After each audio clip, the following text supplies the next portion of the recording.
जय श्री कृष्णा। राधे राधे। आइए सुनते हैं गोवर्धन पूजा की पौराणिक कहानी। भारत में त्योहार मनाने की बहुत ही पुरानी और समृद्ध परंपरा रही है। ऋतु परिवर्तन और क्षेत्रीय मान्यताओं के मुताबिक देश के अलग अलग हिस्सों में अलग अलग प्रकार के त्योहार मनाए जाते हैं। हालांकि कुछ त्योहार ऐसे भी हैं जो देश के कोने कोने में बड़े ही हर्ष और उल्लास के साथ मनाए जाते हैं। दिवाली भी ऐसा ही एक त्योहार है जो देश को एक रंग में रंग देता है। 5 दिनों तक चलने वाला यह त्योहार समृद्धि और धन धान्य का माना जाता है। बदलते वक्त के साथ दिवाली मनाने के तरीकों में भी बदलाव देखने को मिले हैं, लेकिन एक चीज जो अब तक नहीं बदली वो है गोवर्धन पूजा। हर साल इसको मनाने वाले लोगों की संख्या में इजाफा दर्ज किया जाता रहा है। दिवाली के अगले दिन यानी कार्तिक मास के शुक्ल पक्ष के पहले दिन गोवर्धन पूजा की जाती है। ब्रज क्षेत्र के मुख्य केंद्र मथुरा से 22 किलोमीटर दूर उत्तर में गोवर्धन पर्वत स्थित है। गोवर्धन पूजा का महत्व इसी पर्वत से जुड़ा हुआ है। इस दिन को भगवान श्री कृष्ण की देवराज इंद्र पर विजय के उपलक्ष्य में मनाए जाने की रिवाज है। दरअसल हिंदू धर्म के भागवत पुराण के अनुसार द्वापर युग में श्री कृष्ण गोकुल में अपने बाल लीलाएं कर रहे थे। उस वक्त शरद ऋतु में ब्रजवासी इंद्र की पूजा करते थे। इसके पीछे मान्यता थी कि इंद्र ही बारिश करते हैं, जो उनके जीने के लिए सबसे बड़ा कारक है। इंद्र को इस बात का बहुत अभिमान भी था।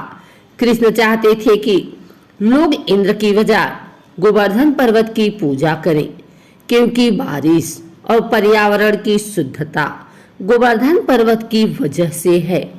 इस पर उगने वाला जंगल और वनस्पतियां बारिश के अनुकूल हालत पैदा करते हैं।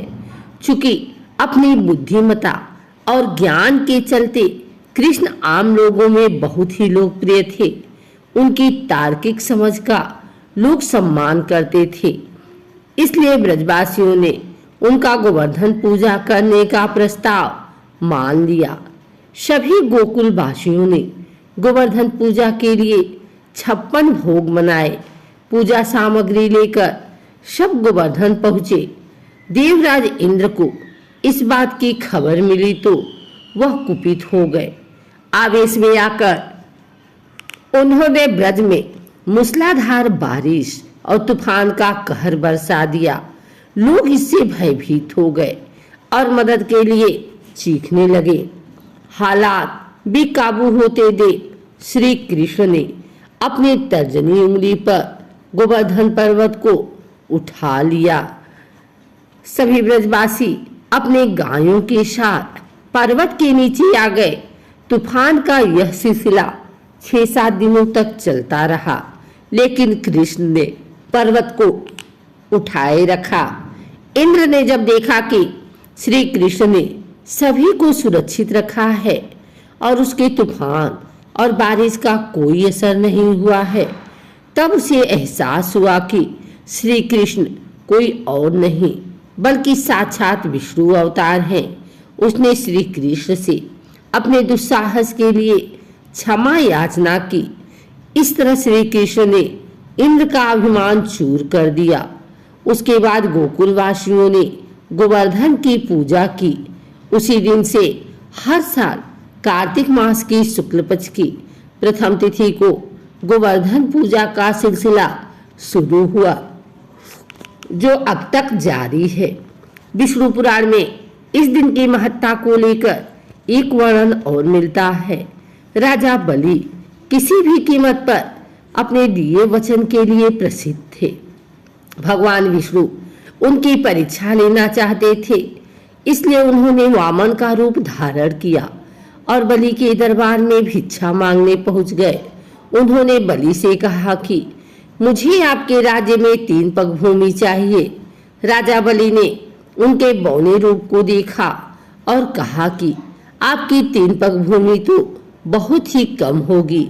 इस पर भगवान वामन ने कहा कि आप बस मुझे 3 पग भूमि देने का संकल्प करें।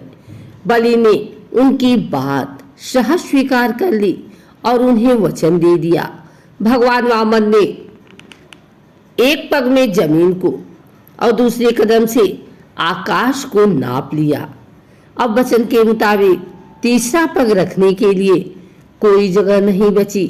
अपने वचन के पक्के राजा बलि ने भगवान वामन के सामने अपना सिर झुका दिया और कहा कि आप तीसरा कदम मेरे सिर पर रखें। इससे भगवान विष्णु प्रसन्न हो गए और वह अपने दिव्य रूप में प्रकट हो गए। उन्होंने बलि को पाताल लोक का राजा बना दिया। महाराष्ट्र में इसी मान्यता के अनुसार इस दिन को मनाया जाता है। इसी दिन चंद्रगुप्त विक्रमादित्य ने विक्रम संवत की शुरुआत की थी। यह दिन गुजरात में नए साल के रूप में मनाया जाता है। इस दिन गाय के गोबर से गोवर्धन का प्रतीक बनाया जाता है और उसकी पूजा की जाती है। इस दिन 56 प्रकार के व्यंजन बनाए जाते हैं जिसे भोग कहते हैं। ब्रजवासी गोवर्धन पूजा बड़ी धूमधाम से मनाते हैं। श्री गोवर्धन महाराज तेरे माथे मुकुट विराजे, रहियो तो पे पान चढ़े, तो पे फूल चढ़े और चढ़े दूध की धार। घर घर में इस गीत को गाया जाता है। अगर आपको हमारी वीडियो अच्छी लगी हो तो इसे लाइक करें, कमेंट करें, शेयर करें। हमारे चैनल को सब्सक्राइब करके बेल नोटिफिकेशन ऑल पर सेट कर लें ताकि आगे आने वाली वीडियो सबसे पहले आप तक पहुंच सके। धन्यवाद।